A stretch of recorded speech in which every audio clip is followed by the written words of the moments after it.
can use them in your work if you'd like to, and they're all available on YouTube. So basically, as you'll see later when the videos play, you can just go on SSI's YouTube channel and view them there, and have a look through the different videos. You'll see the different languages on there, but as said, they're also all in English.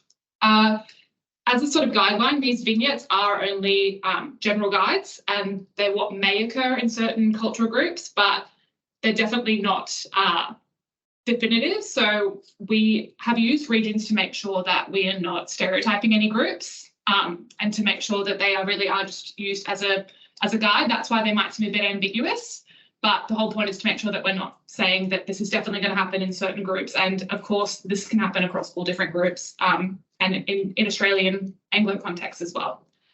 And the women, speak from their own experiences, but that certainly doesn't mean that there is homogeneity within these groups. So just because one woman from one background is saying some sort of instance of domestic violence that she's witnessed in her groups, that doesn't mean that it's going to happen for everyone. So those are the kind of caveats that we like to give before the vignettes, to say that as much as they're a guide and that some of these may be more common in some groups and others, definitely don't take them as a definitive one. So the first vignette that we're going to show is actually of regional Australia. So it explores the complexities of being a community leader in regional areas where you're part of a very small and very connected and maybe quite insular community. Their experience is not necessarily relevant or specific to any cultural group, but it demonstrates that there are unique scenarios that can occur in regional communities, and they're told that this can have, by creating pressure on women who are community leaders and are speaking out about DFE within their communities. We'd like to use it because we do think that it really can apply to any cultural group. It's more about working in isolation than it is about a specific community value. So if you don't mind, we'll play the first video, which is our regional Australia vignette.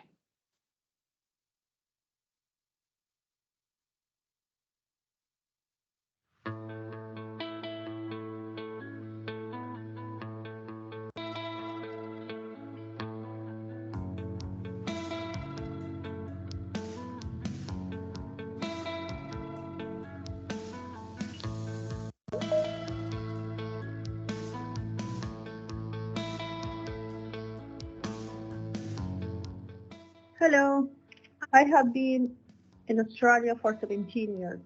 I am married. I have 2 daughters. I love cooking, riding my bike, go to the mosque, and also working in the community with women who are suffering domestic violence is very challenging because we are in a regional town. My community is very small, so when you emerge as a women leader, especially one who wants to support other women who are facing challenges with DFV, community members isolate us from our own community.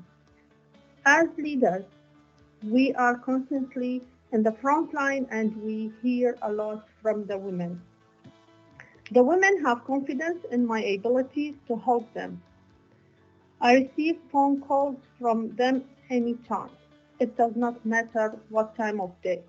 But I feel upset because when I try to help women, I get in trouble from their husbands. The men approached my husband and asked him to show his authority over me, to control me because I'm supporting their wives and showing them that they have options which they might not have in our culture. They think I influence them and take them away from practicing their culture, but sometimes I only interpret for them. Yet, the community thinks I know too much about their families. This situation hurts me because I want to be able to celebrate my culture and be part of it like anyone else. I need my culture because I gain strength from it. It reminds me of home. It gives me warm feelings. As refugees, we did not choose to leave our home country. We were forced to. So I need my culture for comfort.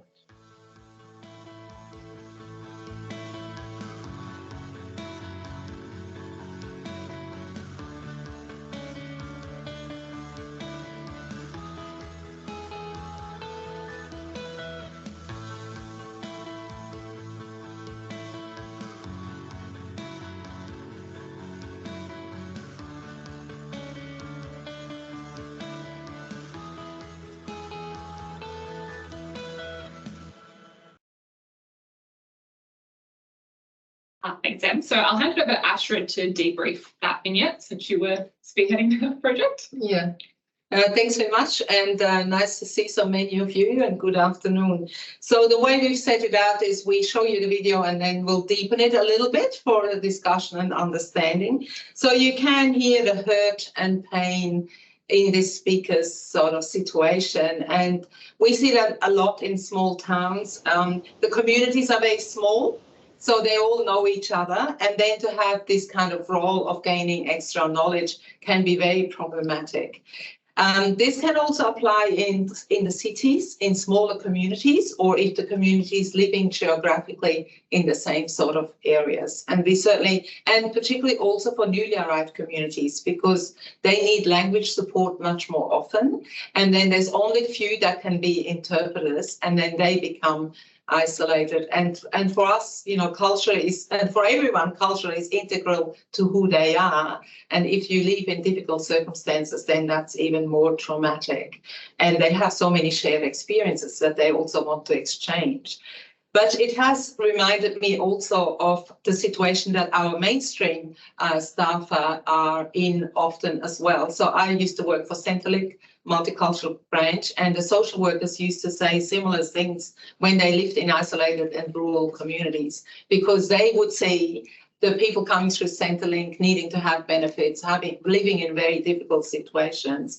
And then they'd also, for their private, you know, well-being, went to the pub, went to weddings and all that, and they also often felt, how can we sort of keep that distance? But I guess the difference is that there is also a level of ethics and how to behave that people understand in Australia. But in our communities, there's often a collective thinking. So there's the expectations that you have to be supportive of the culture, that you have to be true to the culture, and often there's also much more sharing. There's less of that private space or that sort of demarcation between the private and the community and the public. So it does make it much harder, and the sense of isolation can be very hard. A similar sort of example is when we sadly had a fine in the middle between Broken Hill and Adelaide, driving too fast, and the police officer said, oh no, we are from Highway Patrol, because we wouldn't want the local police officer to hand out these sort of fines, because they'll have retribution in their own community, and it would be difficult for them to live in the community and being seen as this, you know, person that is doing such bad things as giving them a fine.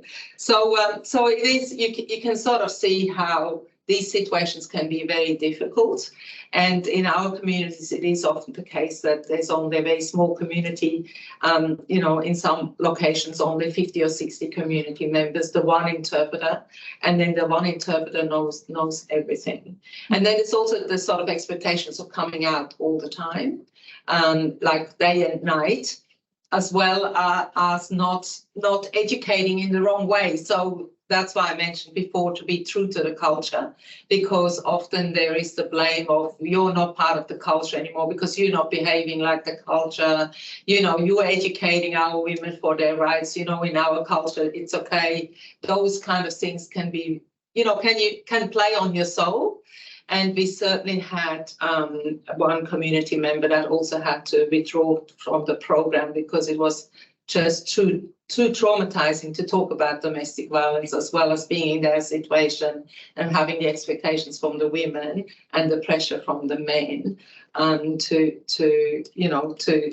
it's a tightrope, I guess. Mm-hmm. And obviously we put supports in place for her and debriefs and that, but she sort of decided she needed that break because she was exposed to it all the time with various different expectations.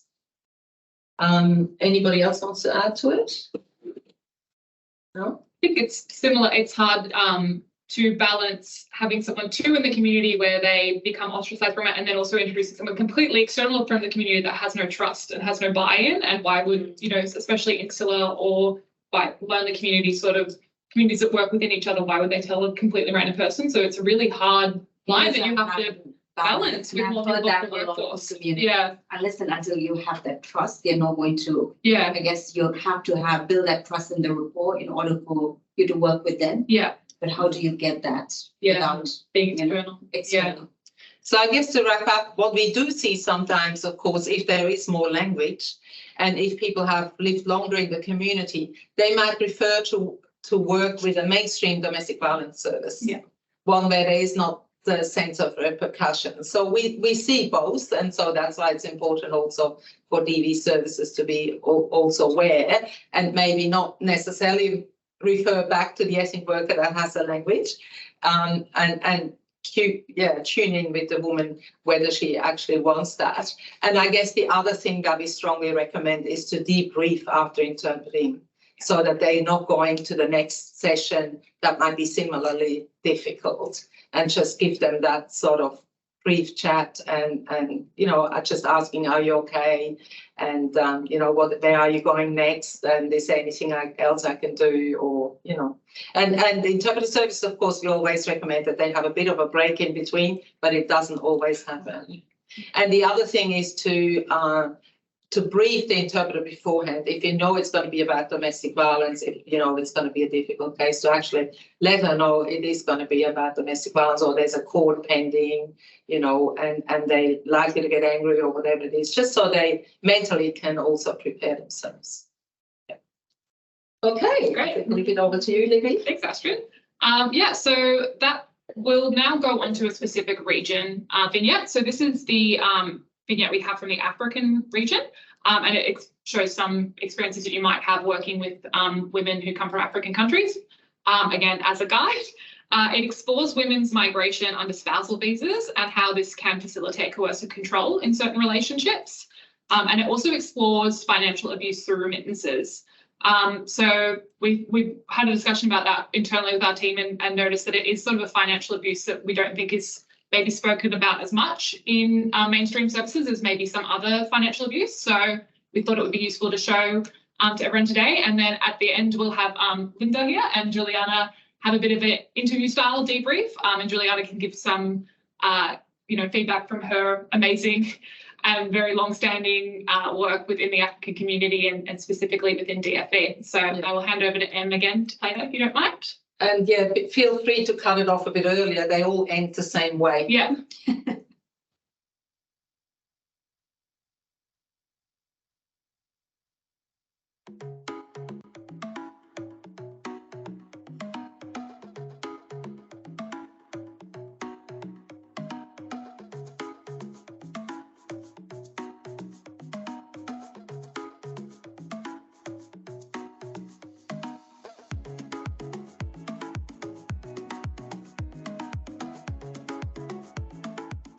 Hello, I have been in Australia for 5 years.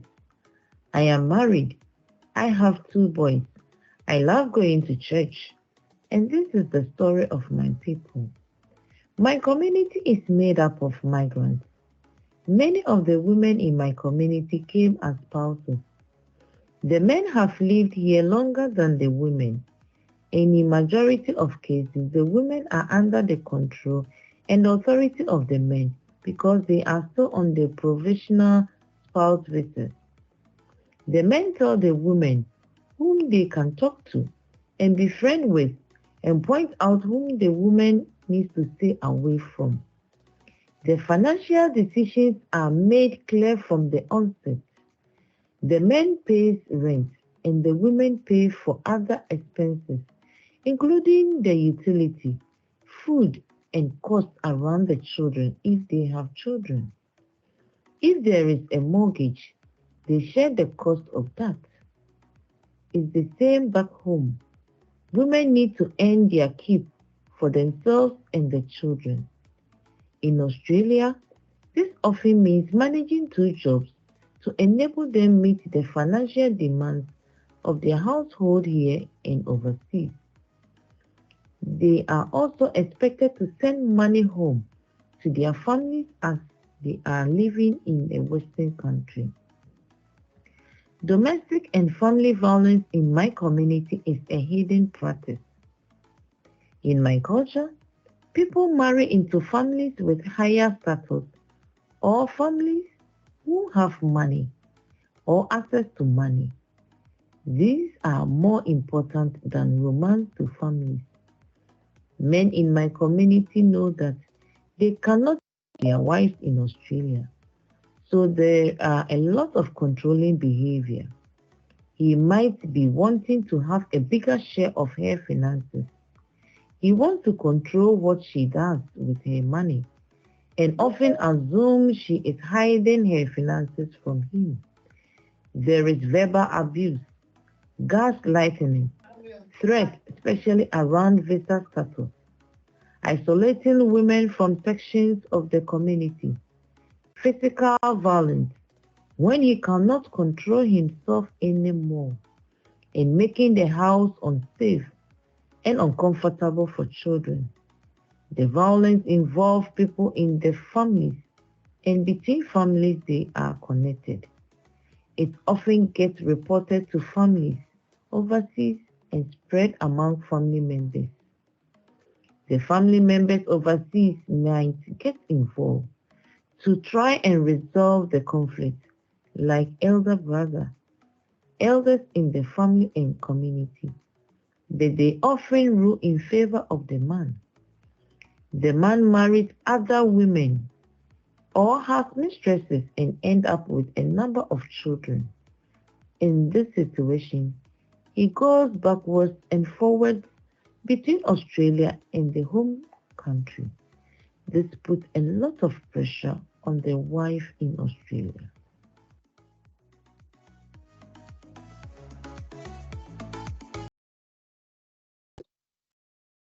So hand over to Linda and Juliana. Hello. So, Juliana, how is financial abuse intertwined with remittances, and what are some of the consequences for the impacted party?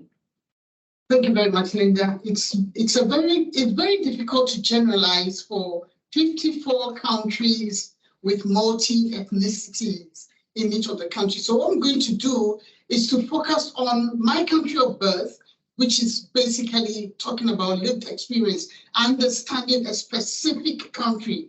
Even in that country, there are more than 8 major communities and ethnicities. So let's look at a huge generalization here. We need to understand the role that remittances play in relationships. A lot of people are depending on remittances from overseas.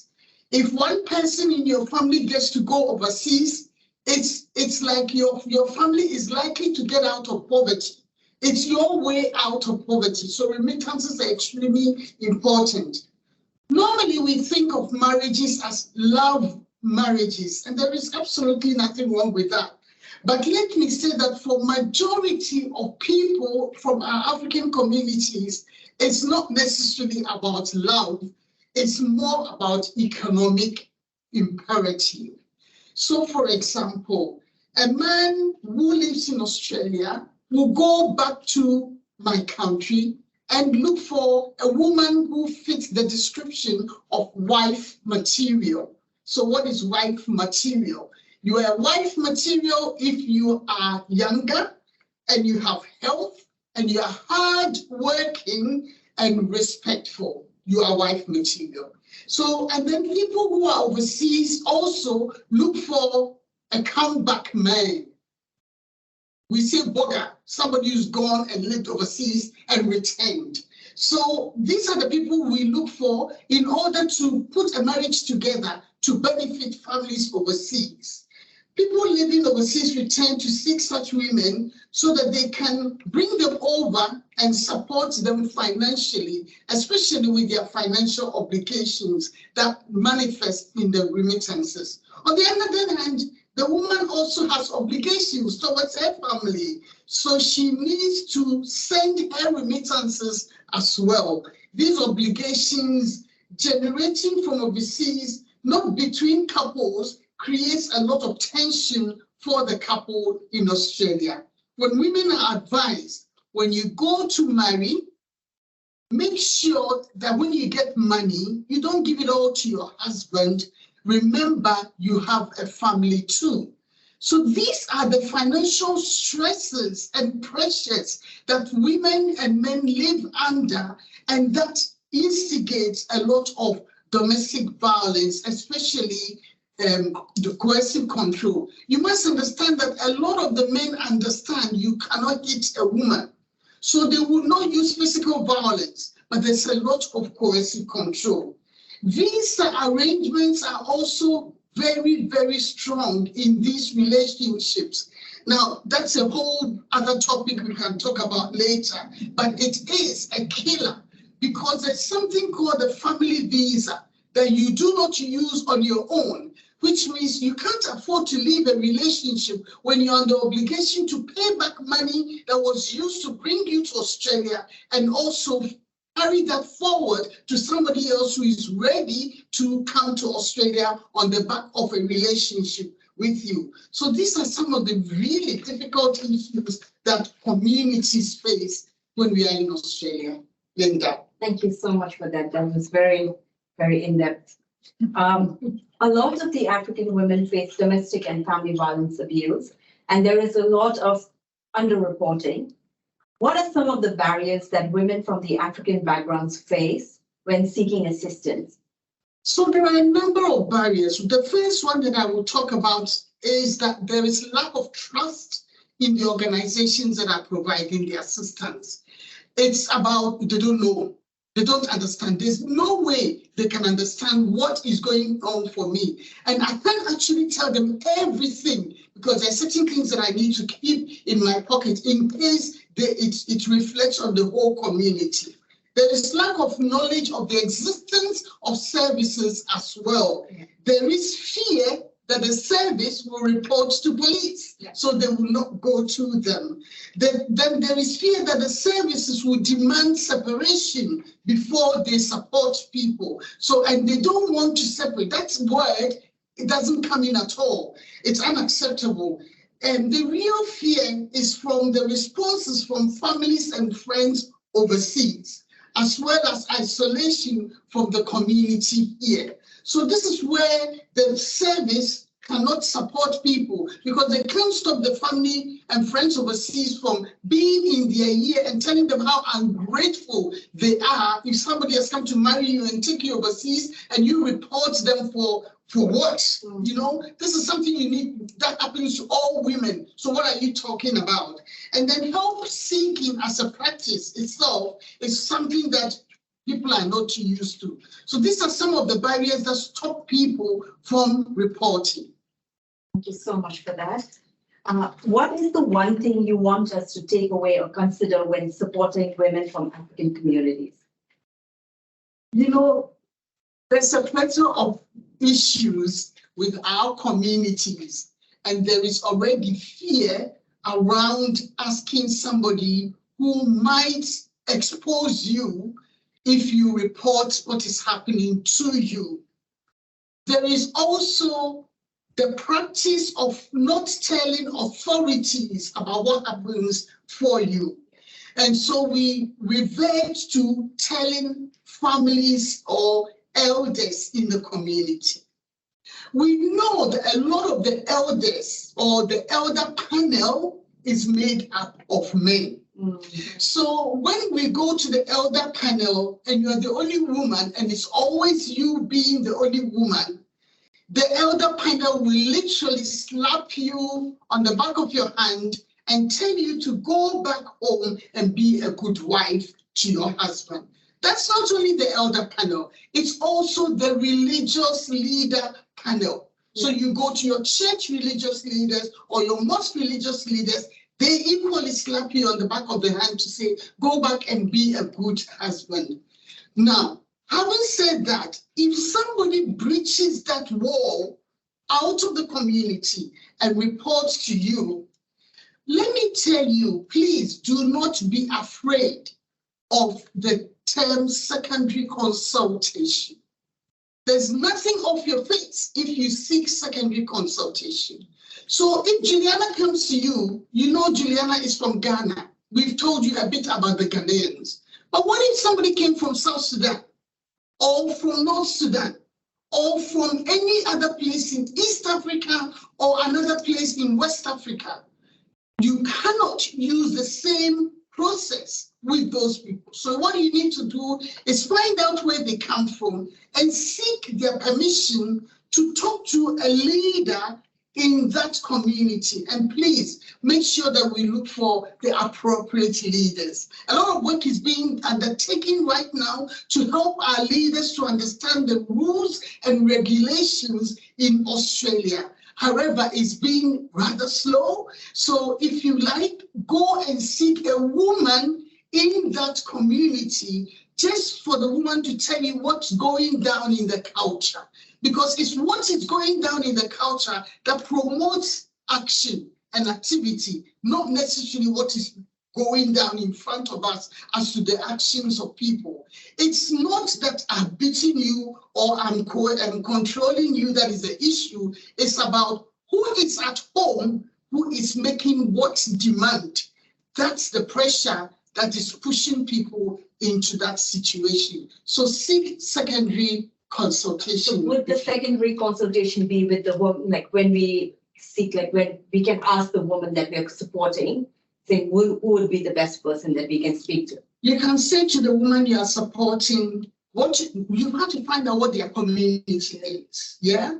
And then say to them, who in that community would you be comfortable for me to talk to? But I will not mention your name.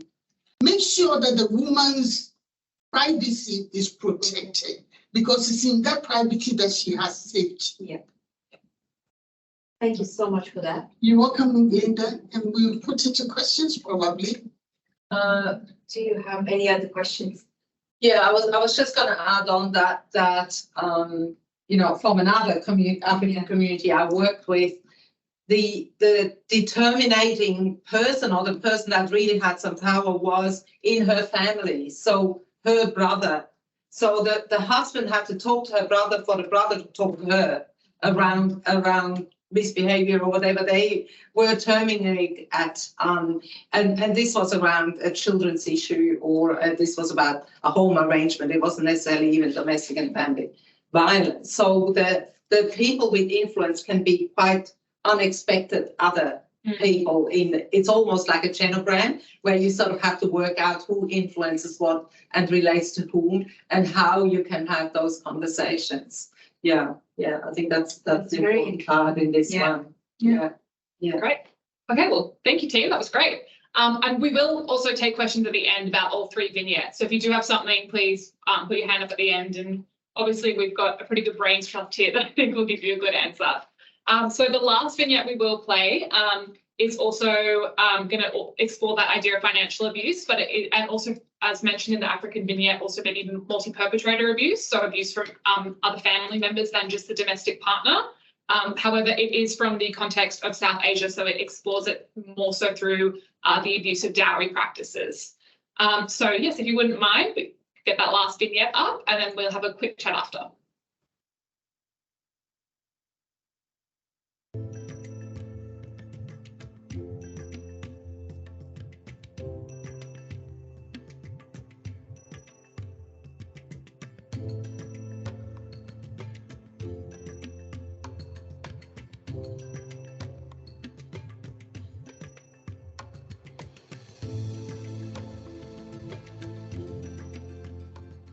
Hello, I'm a mother and a professional woman who loves working with my community.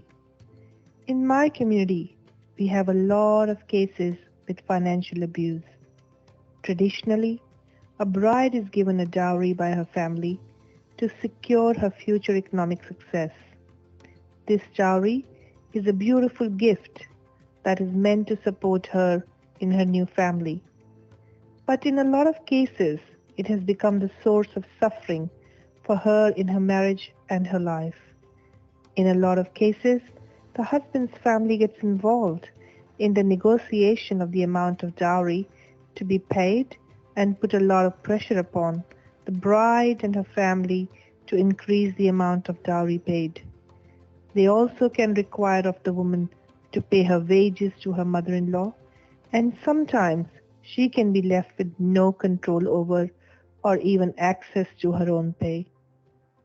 Women who are in this situation find it difficult to discuss what they are going through. It is after they have befriended us for a long time and learned to trust us that they are able to tell us they are under pressure from their family members. This pressure is difficult to deal with because they find themselves in a very difficult place. There is no help from any side. Given that separation or divorce is also about bringing dishonor to her parents, especially her father, breaking the family honor, making it difficult for other women in her family to get married. The support services in Australia are not completely understanding of this situation, so our women find themselves trapped with abusive husbands and their families with little access to assistance that helps them out of this dilemma.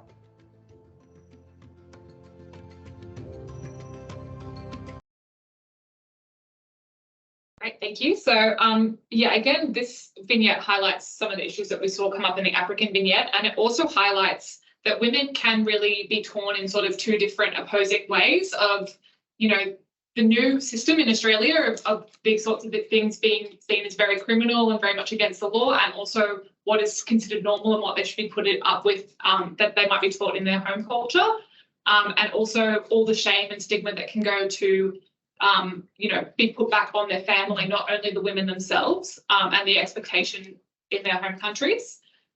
So that can really, again, as Juliana mentioned, that can really shape the way that they might, you know, do these help-seeking practices and who they feel they can and can't talk to. Astrid, do you want to add on that, or? Yeah, so yeah, I was going to talk a little bit more about shame, but I guess the other thing with this video, I often feel, you know, we sometimes feel helpless too. These are very, very difficult situations, and quite often they might not want to take any action, but, you know, the sort of safety measures and talking through safety and what safety measures she can take are really very important. And I guess in this case also, we also see men that feel trapped in that system. Because they might not be themselves be the direct perpetrator. They might want to make their marriage work, but their family might be on their back as well, what they have to extort from the other family. So they can also be very much trapped in the middle. And I guess through all three videos, the issue around shame comes out really strongly, and it's community shame. So we might have shame, you know, a perpetrator also can be shameful for losing control, for acting as, you know, he shouldn't, all those things. But this is also about shame for the whole community and the family. And this marriage prospect thing is very deep-seated, so doesn't only apply to domestic violence. I have seen the marriage prospect in the context of cancer, because I come from multicultural health, my last job anyway, before this one. So that the community, that the family couldn't let it out there that one of their family members has cancer, because that affects the prospects for the children and grandchildren in future, because it's, you know, it's like a fault in the family, something that shouldn't be there. So it can be incredibly deep-seated. I mean, it blew me away at the time how strong that sort of future prospect of the family can be. So hence the shamefulness around what's going on in a family. Yeah, so I just wanted to sort of highlight that because it goes across all the videos. Absolutely. Yeah, Sleepy. Anyone else? I'm just thinking of the issue of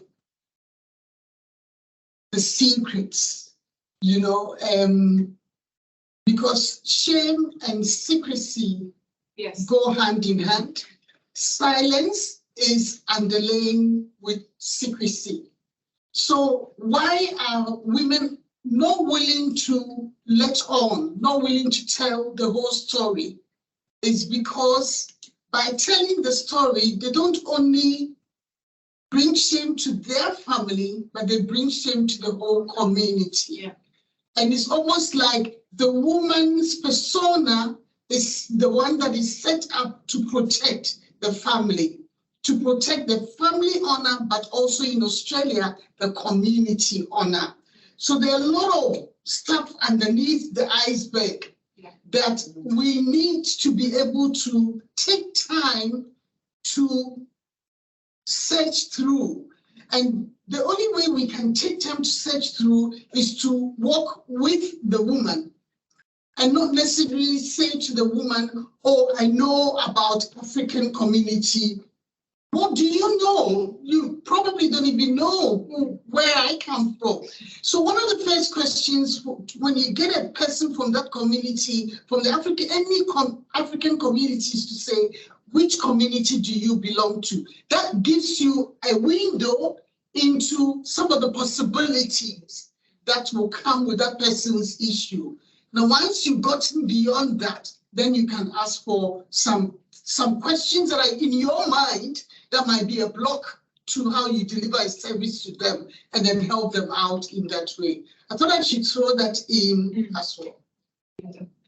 Yeah, something that we see is I don't want to share that story because people already think my, ex-community is violent, and I don't want, the rest, everyone else to perpetuate that sort of stereotype. So the assumption is so important, right? Because we kind of assume oh, this community, and that's why that's I guess that's why I like the vignettes, because you all made it regional. Yes. Right, so it's not targeting any one specific community. Yeah. But it's across all communities. It's important. It resonates. Yeah, important to acknowledge that these women are experiencing violence in intersection with racism, and so that those two things are going to impact each other, and that's why we create. So there, as I've mentioned earlier, there are 6 vignettes. So there's 3 more. There's Middle East, East Asia, and Southeast Asia. The one we played earlier was South Asia. And as I said, they are all in English as well as different languages depending on the region. And they are on our SSI's YouTube. So, and you can also find them on SSI's website. So please feel free to use them in any consultation you do have with multicultural groups, because again, they are sort of coming from based in women's stories, so they might resonate a bit better, especially in mainstream services. And yeah, we've got a little bit of time if anyone does have any questions to ask. And the Middle East is actually under review.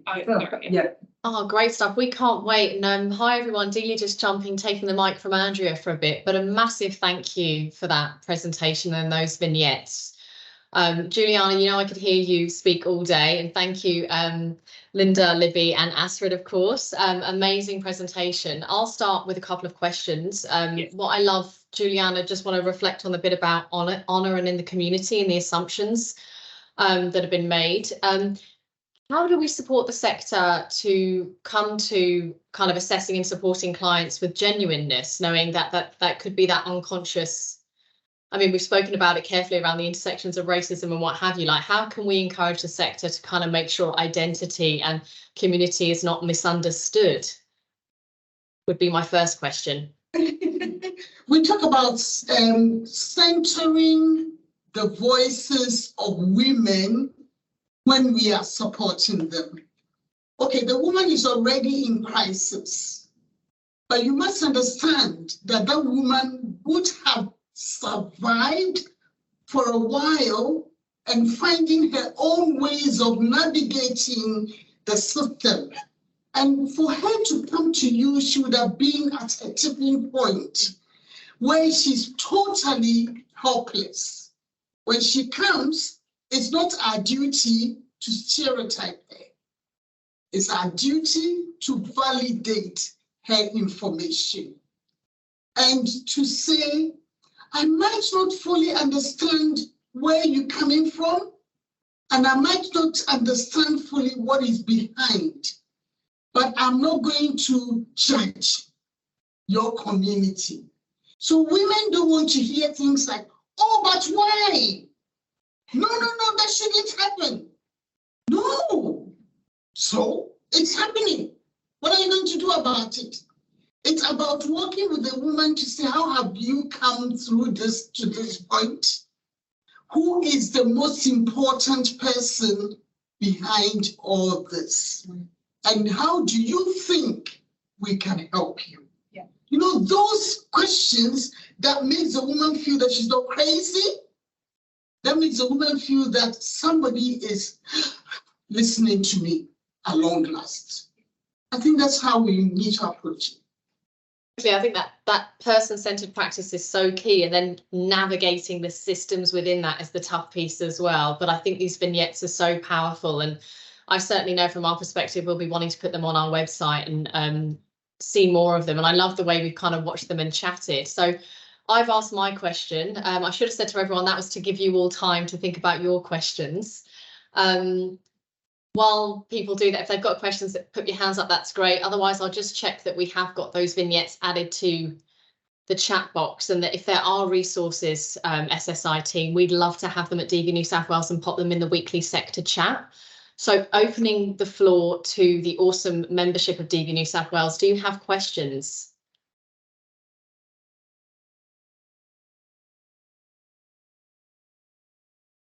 Anything you'd like to see from SSI members that maybe we haven't heard from today in terms of some of those resources?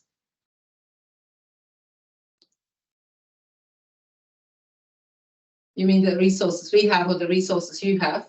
The resources you have. Oh, okay. Do you want to speak I guess to? Yeah. Yeah, with the vignettes, there's also like a discussion starter that's also on the website that could be looked at. We also have, well, we have lots of new stuff going on, but we have a sexual violence team that just started in the practice management unit.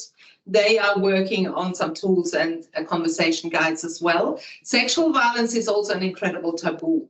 Yeah. In many of our communities that we work with, and in our casework we saw up to 40% of sexual violence, but mostly within marriage or within partnerships, and it takes a long time for the woman to disclose or careful questioning around that. The project is mainly focused on building the capacity of our own staff. We have about 600 staff in New South Wales alone, or 700 staff, which about 60% are frontline staff, caseworkers, case managers. And so it's really important for them that they are able to tease out the information or have those conversations themselves. And so that's sort of the major focus. And then we newly have the Modern Slavery Project as well, where we're looking at developing some resources in the first year, including also some vignettes, more scenario-based ones. And then in the second year, roll the community information and education out through community groups with using bilingual workers then.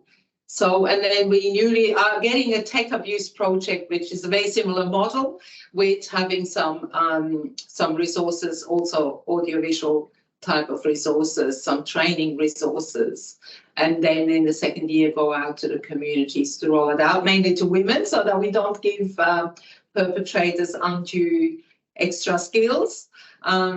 So yeah, there's quite a lot going on at the moment in that sort of space. But with the vignettes is a conversation guide predominantly. And then of course we do lots of advocacy. Yeah. And wonderful SSI team, what about your interactions with religious leaders? How is that going? And I know there's kind of some government speak about it. I'm attending something with the Children's Guardian in a few weeks. How's that going from an SSI perspective, and what would you like to see? You want to go? No, you go.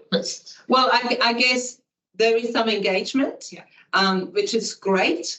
But it's, there's also the very hard to reach, and the ones that, the ones that we really would like to get our hands on is very hard to engage with. And there are some communities that are also more insular than others, generally communities that have been under threat themselves before or in their own country. So it's a protective mechanism to just stick to the community. And that also makes it very hard for them to be outward looking, including their religious leaders. And of course, there's a lot, as I said right early in the piece, there's a lot of in culture and out of culture, and the shame of being out of culture. And so they're very careful, but My favorite thing, I guess, that we don't always grasp is that in many of the religions, the religious leader is paid by the community. So it's not like you are used from the Catholic Church with the hierarchy that then all goes all the way to the Pope, or the Uniting Church with the synod that makes decisions and the salaries come down and whatever. In many of these communities, the salary comes directly from the community, and the community has an interest to keep things as they are. Not the whole community, but mainly they are male leaders, like in most of those arenas, I guess, you know, mostly churches and mosques and Buddhist temples and all that are still mainly led by men, in whose interest it is to, to keep a level of control. So yeah, it's very challenging. Let's put it that way. But you want to add something? Yeah, we are taking advantage of the fact that we are in the community to direct religious leaders to the work that is being done mainly by DCJ. So when we hear what DCJ is doing with religious leaders, we sneak contacts from our religious leaders to DCJ to invite them. And then we go to the back to push these people to participate. It's so important. That's right. Absolutely. Thank you. That's obviously a larger ongoing conversation, so I appreciate those insights. We have a question from Elise from DV New South Wales.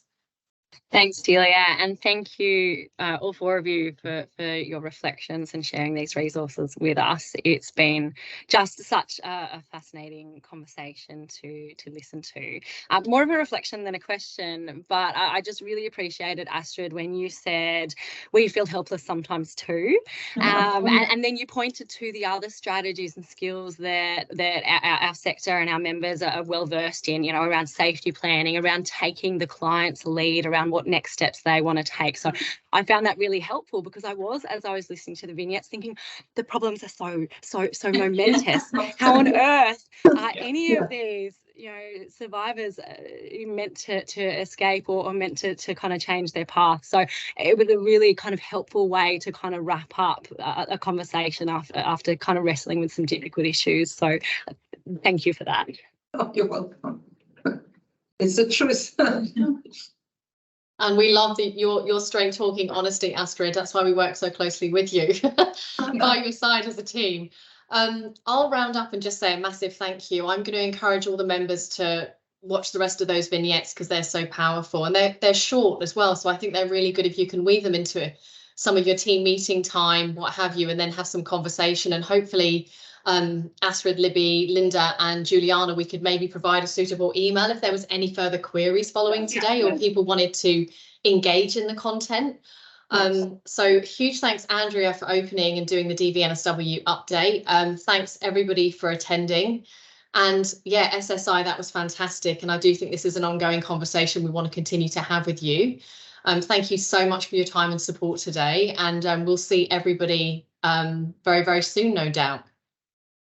Thank you so much. Thank you. It's been a pleasure. Bye, everyone. Cheers. Thank you.